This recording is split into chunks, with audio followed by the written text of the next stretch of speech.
पिछले रविवार को हम लोग चर्चा कर रहे थे शारदा सिन्हा जी कि भाई छठी माता की गीत गा रही थी।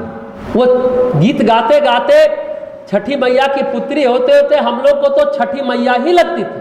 और हमने कहा था कि अभी तो आईसीयू से बाहर निकल आई है, लेकिन छठ में पता नहीं क्या होगा। लेकिन जो आशंका थी वही सच हो गई और वो इस दुनिया से चली गई। सचमुच कह सकते हैं छठी मैया की बेटी छठी मैया में समा गई, लीन हो गई, विलीन हो गई। ये भी अपने आप में ये सौभाग्य की बात है। हालांकि 35-40 दिन पहले उनके पति का देहांत हुआ और बोली थी हम भी जल्दी आएंगे।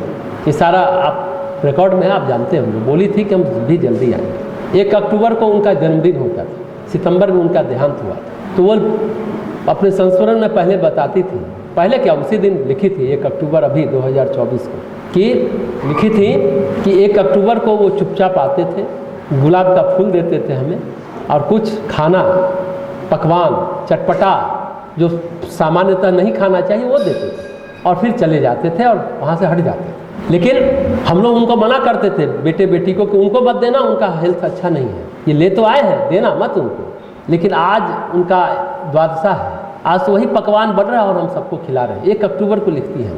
ये अपने आप में बड़ा अद्भुत बात है कि देखिए वो आईसीयू से भी एक अंतिम गीत पहली बार शायद लगा कि अपने दुख को हर लो, उस तरह के इस गीत को उन्होंने गाया।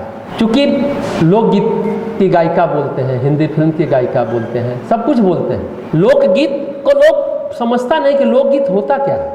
फोक बोलते हैं ना, फोक संगीत। फोक मतलब क्या होता है अंग्रेजी में, फोक का हिंदी में अर्थ क्या है? समूह। ये लोकगीत क्या है? समूह का गीत है। उससे कहिए कि आज की पीढ़ी जो या हम लोग की पीढ़ी अपरिचित थी, भूल गई थी, उनके गीतों ने, उनके भाव ने हम लोगों को उससे रूबरू कराया, परिचय कराया।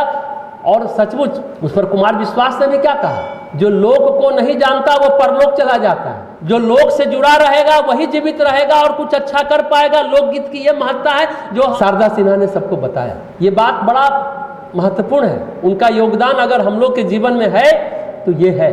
खुद साक्षात सरस्वती थी।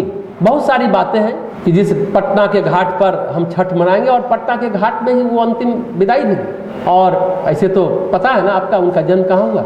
ये सुपौल, हुलास, ससुराल बेगूसराय, समस्तीपुर में प्रोफेसर थी। रिटायर होने के बाद पटना और दिल्ली रहती थी। अपने मिट्टी की थी, बोलती थी हम मिथिला की बेटी हैं। मैथिल संस्कृति को और भोजपुरी संस्कृति को, जो अपने माटी की संस्कृति है, मिट्टी से जुड़ी रही। वही बड़ा टीका लगाना, सिंदूर लगाना, जो अपने संस्कृति की, अपनी सभ्यता की जो पहचान है, जो अपना संस्कार है, उसको अंतिम दम तक वो नहीं छोड़ पाए। उनके बारे में जितनी बातें कही जाए कम है। जो कहते हैं नारी तुम हो शक्ति राष्ट्र की, शत शत तुम्हें प्रणाम।